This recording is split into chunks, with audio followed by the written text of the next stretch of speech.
कौन लोग पहन सकते हैं पुखराज रतन? पुखराज रतन यानी कि गुरु का रतन होता है, बृहस्पति का रतन होता है, और उसको हम अपनी हस्तरेखा के द्वारा इजीली जान सकते हैं कि यदि हमने पुखराज पहन लिया तो हमारे जीवन के अंदर हमको क्या क्या मिलेगा, और यदि हमने गलत स्थिति में पहन लिया तो हमारे जीवन का क्या क्या चला जाएगा। तो चलिए आपको बताता हूं कि ये आपकी तर्जनी उंगली जो गुरु की उंगली होती है, और ये आपका जो पर्वत है ये आपका बृहस्पति का पर्वत होता है।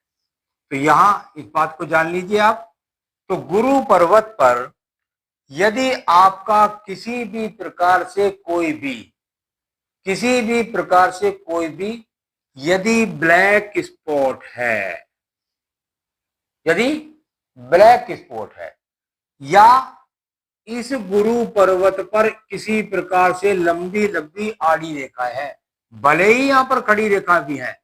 लेकिन यदि लंबी लंबी आड़ी रेखा माइनस रेखा यहां पर है,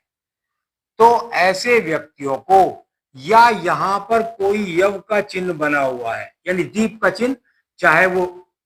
खड़ी स्थिति में है और चाहे वह पट स्थिति के अंदर है, ये पर्वत यदि आपका दूषित है, तो यदि आपने पुखराज पहन लिया तो आपको क्या क्या नुकसान होंगे। इसके अलावा ये पर्वत आपका मान लिया ठीक है, और आपके इस पहले ही पर्व के अंदर माइनस रेखा है, दीप का चिन्ह है, ब्लैक स्पॉट है, एक्स का चिन्ह है, तो आपको बृहस्पति के रोगों का सामना होगा, यानी आपको शुगर का, कोलेस्ट्रॉल का, लीवर का, किडनी के रोगों का सामना होगा। यदि आपका ये पर्वत दूषित है, माइनस चिन्ह है, या कटिंग रेखा है, या काला तीर है सेकंड पर्वत पर, तो पत्नी के साथ झगड़े होंगे, झंझट होगा, तलाक का सामना। तो ये लोग पुखराज ना पहने। यदि यहां पर लंबी लंबी और बुरे चिन्ह है तो फिर आपको संतान संबंधी समस्या। तो इन लोगों को गुरु का रतन नहीं पहनना चाहिए। किन लोगों को गुरु का रतन पहनना चाहिए? जिनके किसी भी पर्व के ऊपर कोई भी प्रकार का न माइनस का चिन्ह है, ना एक्स का चिन्ह है, ना काला तिल है, ये स्पष्ट है। सेकंड पर्व स्पष्ट है, ये तीसरा पर्व भी पूरी तरीके से है, और गुरु का पर्वत